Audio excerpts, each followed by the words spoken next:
अरे लक्ष्मी, चल खेलने चले। हे गुल्लो गुलाब खेले। हाँ हाँ चलो। गुल्लो गुलाब का लक्ष्मी, इधर आओ। गुल्लो गुलाब का जेब में लक्ष्मी, इधर आओ।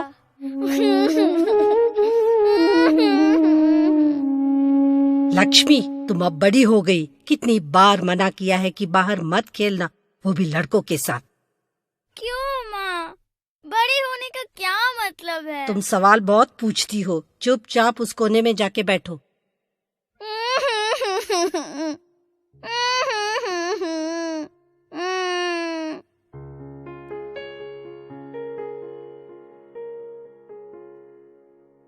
नमस्कार, मैं लक्ष्मी की स्कूल टीचर हूँ। लक्ष्मी बहुत दिनों से स्कूल क्यों नहीं आ रही है?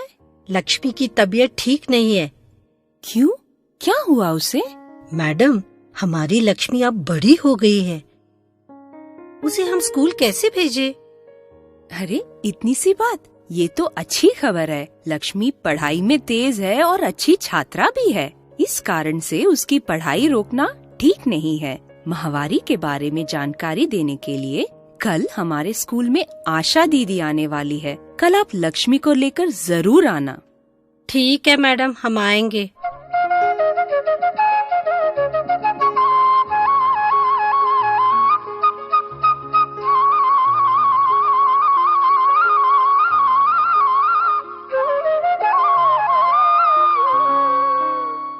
नमस्कार। आज सभी माताएं अपनी बच्चों के साथ आए हैं। बहुत खुशी हुई। ये आशा दीदी है। आज ये हमें माहवारी के बारे में जानकारी देंगे। बच्चों, आशा दीदी को नमस्कार करो। नमस्कार आशा दीदी। नमस्कार। नमस्कार। बच्चों, क्या हम शुरू करें? प्रकृति में हर रोज सूरज उगता है और रोशनी देता है। अगर हम एक छोटे से बीज को बोएं और उसको रोज पानी दें, वो दिन ब दिन बढ़कर एक बड़ा सा पेड़ बन जाता है। पेड़ बनने के बाद वो फल और फूल देने लगता है। ऐसे ही एक छोटी सी बच्ची झूले में खेलते हुए बड़ी होती है। फिर स्कूल जाके पढ़ाई करके दोस्तों के साथ खेलते खेलते एक दिन वो औरत बन जाती है। यही जीवन की रीत है। जैसे एक पौधा पेड़ बन जाता है, वैसे ही एक छोटी लड़की औरत बन जाती है। इस समय उसके शरीर में बहुत सारे बदलाव होते हैं। ये बदलाव माहवारी के शुरुआत से होते हैं। ये कुदरत का नियम है और रीत भी। ये सामान्य है। आज हम माहवारी या पीरियड्स के बारे में और अधिक सीखेंगे। हो सकता है कि इस विषय को लेकर आपके मन में बहुत सारे सवाल और संदेह होंगे। इन सवालों का उत्तर देने और स्वच्छता से रहने के बारे में जानकारी देने के लिए मैं आई हूँ। पहले हम आपसे एक सवाल पूछें। पहली बार लड़कियों की माहवारी किस उम्र से किस उम्र के बीच शुरू हो सकता है? 12, 13, 14। हाँ, एक लड़की की माहवारी पहली बार 9 से 16 साल के बीच शुरू होता है। इस समय पहली बार उसके यौन से खून का निकलना शुरू होता है। क्यों बड़े होने की उम्र में इतने सालों का अंतर होता है? इसके कई कारण हैं। सामान्य रूप से स्तनों के बढ़ने के 2 या 2.5 साल बाद लड़की बड़ी होती है। कुछ संदर्भ में माँ जिस उम्र में बड़ी हुई है, उसी उम्र में लड़की भी बड़ी होती है। दूसरे संदर्भ में लड़की की शरीर के बदलाव के अनुसार उसकी माहवारी शुरू होती है। इस समय हमारे शरीर में जो होने वाले बदलाव हैं, वो है स्तनों में उभार होना, कमर चौड़ा होना और बगल और जननांगों के आसपास बालों का उगना। ये सब बदलाव 10 और 16 साल की उम्र के बीच होते हैं। हर महीने इस समय में शरीर से कितना खून निकला तो वो ज्यादा होता है। और डॉक्टर के पास कब जाना है, ये आपको पता है? नहीं पता दीदी। 1 घंटे में अगर 1 से ज्यादा कपड़ा या नैपकिन बदलना पड़े, या अगर खून का जाना 8 दिनों से ज्यादा हुआ, और अगर शरीर में ज्यादा थकावट या कमजोरी महसूस हो, तब एक स्त्री रोग चिकित्सक को दिखाना जरूरी है। माहवारी के समय औरत के शरीर से 2 से 4 चम्मच खून निकलता है, यानी 30 से 60 मिलीलीटर।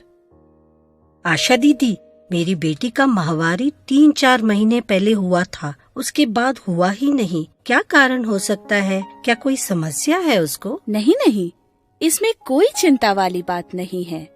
माहवारी होने के 2 या 3 साल तक खून का बहना नियमित रूप से नहीं होता। ये साधारण है। कम उम्र की लड़कियों में साल में केवल 3 या 4 बार माहवारी होता है। कुछ सालों के बाद ये नियमित रूप से होने लगता है। आशा दीदी, माहवारी के समय निकलने वाले खून को गंदा खून मानते हैं, क्या ये सच है? ना रे बच्ची, ऐसा बिल्कुल नहीं है। माहवारी के समय किसी भी तरह के हानिकारक पदार्थ शरीर से नहीं निकलते हैं। अगर औरत गर्भ से ना हो, तब अनावश्यक खून गर्भ के भीतरी हिस्से के साथ हर महीने बाहर निकलता है। कुछ लड़कियों को जिंदगी भर माहवारी नहीं होगा, फिर भी इसमें कोई डरने की बात नहीं है, यानी ये बिल्कुल भी गंदा नहीं है। दीदी, अगर ये खून गंदा नहीं है तो इसमें बदबू क्यों आती है? नहीं बेटी, माहवारी के खून में किसी तरह की बदबू नहीं है। माहवारी के खून में वही अंश होते हैं जो साधारण खून में होता है, लेकिन शरीर के बाहर निकलने के बाद जब ये पैड या कपड़ा हवा के साथ संपर्क में आती है, तब कुछ रसायन क्रिया के कारण इससे बदबू निकलती है। ऐसे बदबू को रोकने के लिए हमें इस्तेमाल किया गया कपड़ा या पैड को हर 6 से 8 घंटों में बदलना चाहिए। आशा दीदी, माहवारी के समय मेरी बेटी को पीठ में, पेट में और अन्य जगहों में बहुत दर्द होता है। इसका क्या कारण है? ठीक कहा। इस समय में शरीर के अंदर रासायनिक हार्मोन्स की अधिक उत्पत्ति से ऐसी समस्या होती है। माहवारी होने के 5 से 7 दिन पहले या माहवारी के समय में कुछ लड़कियों को पेट दर्द, पेट में ऐंठन, अत्यधिक रक्तस्राव, पीठ में दर्द, पैर में दर्द, उत्तेजना, उदासी और थकावट, ये सब होता है। ये साधारण है। इस तरह के लक्षण होने से इन निम्न विधियों के उपयोग से थोड़ा आराम मिल सकता है। पहला तो ये है कि गर्म पानी से भरे बोतल को तौलिए से लपेटकर उस जगह पे रखना है जहाँ दर्द महसूस होता है। दूसरी बात, पेट को हल्के से मालिश करने से उसका दर्द कम होता है। तीसरी बात, घरेलू उपाय, अदरक या जीरे का गर्म पानी पिया जा सकता है। चौथी बात, माहवारी के समय लड़कियों को आयरन यानी लौह पदार्थ वाले आहार खाना चाहिए। खासकर एनीमिया यानी खून की कमी रहने वाली लड़कियों को सेंजन की पत्ती, मडुआ, हरी पत्ती वाली सब्जियां, पालक और फल खाना चाहिए। इनमें शक्कर के अंश कम होते हैं और फाइबर वाला भाग ज्यादा होने से इनको अधिक मात्रा में लेना चाहिए और नमक का इस्तेमाल कम करना चाहिए। अब आप सबको एक सवाल, माहवारी का समय कितने दिन तक हो तो हम उसे सही मानते हैं? 5, 3, 4 दिन। सारे सही जवाब हैं। आमतौर पर माहवारी 3 से 7 दिन तक होता है और कभी कभी इसमें थोड़ा आगे पीछे भी हो सकता है। हर लड़की को ये जानना जरूरी है कि उसका माहवारी कब शुरू होगा, ताकि वो पहले से तैयार होके बैग में सैनिटरी पैड रख के आ सकती हैं। तो आप कैसे अपना तारीख पता कर सकते हैं? माहवारी चक्र को गिनने से। एक माहवारी चक्र मतलब माहवारी के पहले दिन से अगले माहवारी के पहले दिन तक। ज्यादातर महिलाओं में माहवारी चक्र 28 दिन का होगा और कम हुआ तो 22 दिन और ज्यादा मतलब 45 दिन तक। इस तरह माहवारी चक्र अलग अलग हो सकता है। आशा दीदी, कभी कभी मुझे खून के बदले सफेद रंग का कुछ जाता है, वो क्या हो सकता है? हाँ बेटे, सभी महिलाओं को माहवारी शुरू होने के कुछ दिन पहले से या उसके कुछ दिन बाद यौन से सफेद ध्रुव जाता है। ये सामान्य है, लेकिन अगर इससे बदबू आया या इसके रंग में बदलाव हुआ या बहुत अधिक जाना शुरू हुआ तो तुरंत डॉक्टर से मिलना चाहिए। ऐसे समस्याओं से बचने के लिए महिलाओं को अपने यौन और उसके आसपास के जगहों को स्वच्छ रखना है और रोज नियमित रूप से नहाना भी है। अब हम ये सीखते हैं कि माहवारी क्यों और कैसे होता है। कुदरत में जीवन देने की शक्ति केवल महिलाओं को दिया गया वरदान है। एक औरत तभी बच्चे को जन्म दे सकती है जब माहवारी होना प्रारंभ होता है। इस चित्र को देखिए। ये है महिलाओं का जननांग। बीच का हिस्सा है गर्भाशय, उसके दोनों तरफ है अंडाशय। अंडाशय में हजारों अंडाणु होते हैं। हर महीने या हर 21 से 40 दिन में एक अंडाणु किसी एक अंडाशय से मुक्त होता है। ये अंडाणु फिर अंडानाल के द्वारा गर्भाशय में प्रवेश करता है। जब अंडाणु अंडाशय से निकलता है, इसको हम ओव्यूलेशन कहते हैं। जैसे अंडाणु अंडानाल में प्रवेश करता है, गर्भाशय के अंदर नर्म पदार्थ तैयार होता है। ये पदार्थ ढेर सारे छोटे रक्त वाहिका से भरा होता है। औरत की शारीरिक और मानसिक विकास होने के बाद यानी 18 साल के बाद ही शादी करना उचित है। जैसे महिलाओं में अंडाणु होते हैं, उसी तरह पुरुषों में शुक्राणु होते हैं।